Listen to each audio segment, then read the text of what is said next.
What's up, everybody? Joe White here. Sitting in Holland, Michigan. Had to put the truck in the shop today, get some new equipment installed in it. And the turns out it has to go to a dealership to get some of the things fixed with it. But the dealer can't see me till Monday. Fun, fun. So the company's trying to figure out what to do with me until Monday. So Thursday, Friday, Saturday, Sunday, 4 days that I'm could be sitting here. I don't think I will be. Um, 4 days is enough time to run me down to Georgia and back a couple times. But anyway, or at least once. That's not why we're here. I'm here to talk about ye olde NASCAR lawsuit. That's right. I have not seen. I'm recording this on Wednesday, I believe the 10th. And I don't go on Twitter like everybody else does and hang on everybody's every word like Bob Pockris and Jeff Gluck. What I wait and do is I'll listen to Jeff Gluck and his partner Jordan, their teardown podcast over on Dirty Mo. They've been doing an excellent job covering this trial, and I highly, highly recommend you, if you have not been watching, or if you want to know what this lawsuit's all about, go start with day one of their coverage. Um, Dale Earnhardt Jr. did his podcast, Dale Jr. download. God, I don't know why that sounded like a mouth of mush. Anyway, um, and there was a lot of things that he said that kind of mystified me. One was how NASCAR needs to own these tracks, because if they don't own these tracks, opening a racetrack and owning a racetrack is not a very viable business. He mentions how he had tried to open up a track in Alabama and it failed miserably. They never really got that far with it because they realized what a cash, it just it's not a cash cow, but just a cash dump it is. Um, so everybody's idea is, if NASCAR doesn't own these tracks and upkeep these tracks and take care of these tracks, that independently, it's never going to work for anybody trying to own these things independently. And they're going to end up selling the land that the tracks are on to Amazon or somebody like that, or a data center, and the tracks are just going to go away. I don't think that's, it's funny because how in the hell does somebody like a Bowman Gray stay in business, or a South Boston, or a VIR, or insert short track here, insert dirt track here. You can make money with it, and um you can make it work. Yes, people are going to offer you money to go pop up a damn Amazon distribution center where your stuff is, or a fulfillment center, but you could say no. You know, there's a thousands of short tracks out there all over the United States that do it. I have two in my backyard where I live out in Virginia. As I said, South Boston's 45 minutes away from me. VIR is about 20 minutes away from me. One is a track where I think the Whelen Modified series and late models and everywhere else run to this day. VIR has a NASCAR affiliated road race there, or at least they used to. But a lot of like sports car class series run there. Um, I don't know why NASCAR doesn't run VIR. VIR is big enough to run. It is big enough. They would have to install safety barriers there and everything else, but you can make it happen. They can make it happen. Um, as my phone dings in the background. Another thing that they mention is the Um, the charter system was created to basically, I forget the term they use, park and go or run and park, lap and park. Um, Basically, what would happen is people would get enough money together, just enough money together to run a car. They would go out there, they would qualify for the race, run 2 laps, and then park the car and leave the track and collect whatever the bottom of the barrel of the purse was. And that's kind of what the charter system was there to um, prevent. Because if I'm a team owner like Joe Gibbs, and some guy who's barely scraped together enough money comes in for one weekend, qualifies, makes the field of 36 to 40 cars, whatever they're running that week, used to be 40, and my guy for whatever reason wrecks on his qualifying lap or misses the field. Hey, I know I've spent more money than the stroker, so why is this allowed to happen? NASCAR said, all right, we'll lock it down. We'll sell you guys charters, and if you can't buy one of these charters, you can't really, you could still try to make it into the field, but these 36 teams are allowed to guaranteed starting positions. You still got to qualify to determine what starting position you get, but you are guaranteed to be in the field. Um, and that kind of, to me, that kind of is like, okay, well, sorry about your damn luck, dude. If some weekend warrior could come in, build a faster car than you, what does that say about your team and your millions of dollars that you spend? And yeah, maybe he only runs 2 or 3 laps and then says, "Oh, flat tire," or "Oh, engine blew. Going home. Send me my check." Okay, that's the sport. you know, it's no different than somebody entering in a bowling tournament and purposely coming in last just to get some money. What's wrong with it? I mean, and also at the same time, it ruins the mystique of NASCAR. Anything can happen on any given weekend, any given Sunday. Because sometimes you'd have, back in the day, you know, uh, Johnny Redneck from down the street in Mooresville, North Carolina, could save his money, spend all week, go down to Charlotte, make the field, maybe even win the race. You don't get that kind of mystique anymore. Look at Trevor Bayne when he won the Daytona 500. How many people have won the Daytona 500 that really you never really, you know, look at Chris Buescher. How many races has he won? Trevor Bayne, everybody remembers him because he won that one Daytona 500.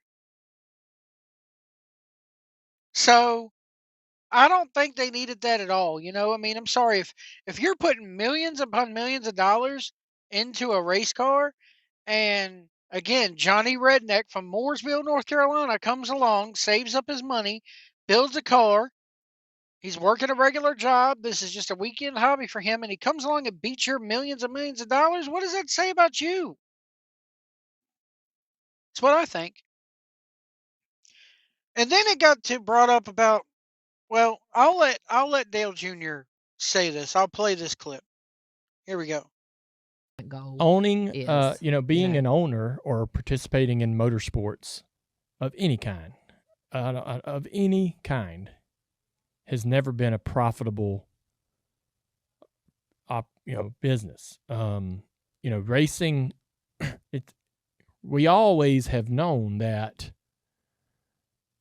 to go to a racetrack, whether you're running locally or whether you're running in, the upper top ranks of NASCAR, you're going to spend a lot of time pooling together resources financially to enter the car and go compete. Mm-hmm. And your plan is that those resources that you piled together are going to help you pay for the process, and you're going to walk out of there without owing any money. Yeah. not walking out of there with a 30% profit. Right. Right. That was, it's never worked it's that never way. worked that Yeah. way. I mean, I remember Dad talking about, 1998 with the AC Delco and different sponsorship models and all this kind of stuff. It's never worked that way. It has never, ever worked that way. Yeah. And and so Michael and Curtis walk in and pull the curtain back and go, damn, why are y'all doing it like this? Well, it's kind of been the way it's always been. Racing has always been this way. Racing in any form, racing in any series, motorcycles, I don't care what it is. This is how it's always worked. It's never been something people have got into it and made a lot of money. And so, on the competition side. Yeah. But they look at it and they're like, well, we see an opportunity, right, to turn this into something that could be, and they look at stick and ball or basketball and say, well, there's franchises, there's value, that there's opportunity to really kind of make this similar. And I think that's the general idea. My theory on that is, if you're just doing this to break even, why are you doing it? I mean, it is a business. The days of being able to go out there and like I just talked about with the weekend warrior stuff. Okay, you do that, but if you can make the bottom half of a purse, I mean, let me look that up. Give me a second here. All right, so according to Google, and this is AI, so take this with a grain of salt. I'm just reading what Google tells me. The lowest NASCAR Cup Series purse payouts for a single race are difficult to pinpoint exactly due to the new charter system since 2016, keeping specifics private. But the lowest finishing chartered team still receives substantial amounts, with estimates suggesting back markers might get over $100,000 per race just from the prize money. Now, this is pre-charter. Historical content pre-2016, before the charter system. Payouts were more public and varied widely, with some smaller races having purses under $5 million, meaning that last place finishers in those events made much less, possibly under $10,000 to $20,000. Okay, now we know that it cost that much back in the day to build a car. It cost, a lot of money to build a car. But if you could get that money back, like Dale Jr. was saying, this is what happened. You would go and make enough money just to keep doing it for a hobby. But those days are gone. Those days are long gone. So now it's like, if you're not in this, I don't think with the next gen car, especially since it's now all proprietary and that you have to get all the parts from one certain place, and they pretty much got them, again, they got a monopoly on it. It has been confirmed by a court, this same judge who's doing this trial, that NASCAR is a monopoly. They own half the tracks. They own the car. You can only get the car from here. You can only send the car in here to get repairs. The days of being able to do it just to break even, as Dale Earnhardt Jr. was saying, they're over. They're done. Why would you even want to do that anymore? Hell, I would say I'll say as of about maybe 2003, those days have been gone since then. This is a business. I know people keep, comparing this to stick and ball sports. It is anything but comparable to a stick and ball sport. The thought of, franchising and stuff like this, that now has come up. Johnny Redneck can now no longer afford to do this anyway, even without. Sorry, guys. Johnny Redneck can't afford to do this anymore. Hasn't been able to afford to do it for quite a while. So this whole day of, ride and park or whatever they call it, those days have been over. They've been over since before the charter system, I think. Also, as you hear somebody beeping their horn in the background, Jesus Christ. Set your brakes, people. Anyway. Also, we're not like NASCAR's not like a stick and ball sport in that We don't have a draft. They don't have a draft. They don't have an influx of new talent coming in every single year. Denny Hamlin's been doing this for 20 some years now. Look at how long Earnhardt went before he won a Daytona 500, 98. It was 20 years. It's very hard to go from even Xfinity Series to Cup. Because, again, comparing this to pro wrestling, nobody wants to give up their spot. So it is the same people running week after week after week. It is the same people winning week after week after week. Every once in a while, you squeak in a new winner or whatever the case may be. Like I said, Trevor Bain. But anyway, you can't, you can't compare this to other franchise sports. You just can't. So the thought of, I know I'm kind of all over the place here, guys. I'm sorry. It's late and I'm tired. I was talking to my cousin, the raging redneck Charlie Roth, and I said, I just mentioned to him, this NASCAR lawsuit is crazy. And he goes, yeah, nobody is winning out of it. I said, I have a feeling this is going to lead to the France family selling it, and then the fans will really complain once NASCAR goes super corporate, which I think this is what it's coming to. I think this is what it's coming to. The France family is going to have to sell it. Now, will that make it any less of a monopoly? No. But the raging redneck, Charlie Roth, goes, could you imagine a TKO type entity owning NASCAR? They already think NASCAR is outpricing everyone. Imagine if a group like that owned it. All personal Vinnie Mac stuff aside, I feel like he still had the right business model for the customer. He just needed to relinquish creative. He's dead accurate about that. He's dead on accurate about that. He needed to, could you imagine TKO owning NASCAR? People are already complaining. That's another thing that I believe it was the Iceberg was talking about that yesterday. How they've already outsourced to Ticketmaster. And I remember when my son and we went to a truck race in Martinsville in March of last year, 2024. Freezing cold, damn good hot dogs. We went to the race and we paid, I think, $100 a piece for me and him to sit there, and anywhere you want to sit, go ahead and sit there. NASCAR rate now, you got to pay Ticketmaster, you got to pay their fees. Even if you get a promo code or whatever, you still got to pay the higher fees. Talk about this is so much like pro wrestling that people are like, WWE's pricing everybody out. NASCAR's pricing everybody out too. Got to pay for them tracks somehow. So, also, somebody correct me if I'm wrong here. Let me look at something. Hold on. Here's another thing that NASCAR's doing way wrong. Give me 1 second here. Okay, so as far as merchandise goes, that's another area where NASCAR's totally screwing, I believe, because NASCAR drivers only get 1 to 3% of the merchandise money. Who does that remind you of? WWE.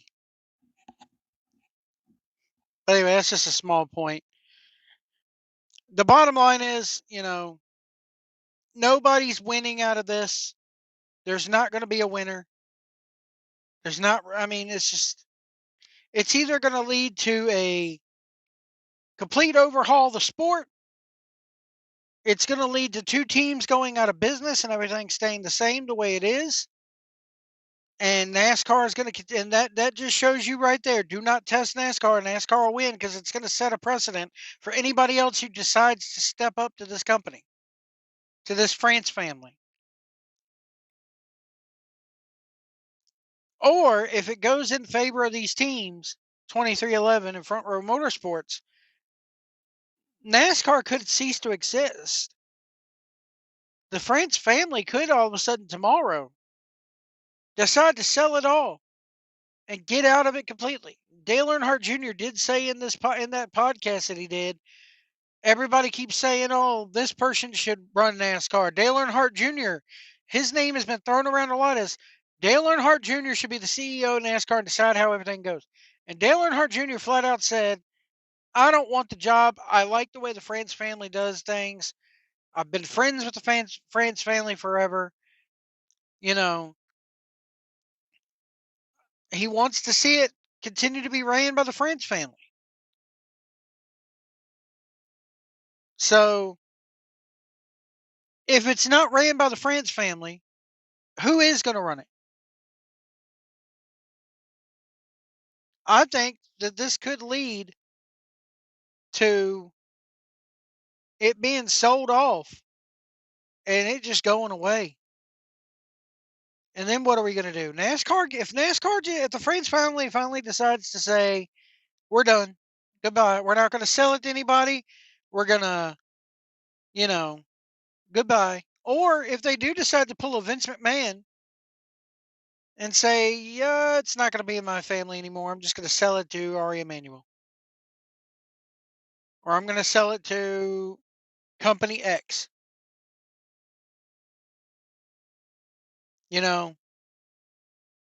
We're in trouble. Because again, if you think it's overpriced now, let him try to sell it to some private equity firm or some private company like a TKO. I could totally see TKO coming in and buying this thing. Endeavor.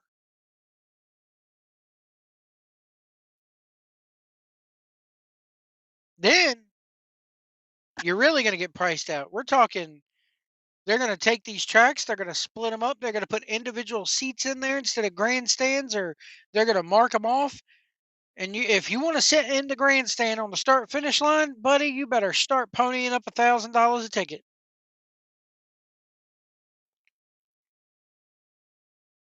Right now I could go to Martinsville. Any seat is a good seat at Martinsville. Me and my son, we sat about halfway up the bleachers, right on that start-finish line for that truck race, and had a ball. Anyway, that's just my thoughts, man.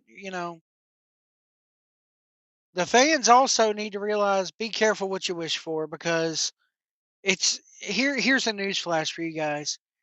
It's not going to go back to the redneck hole in the wall, keep it in the South thing again. It's just not. It's just not.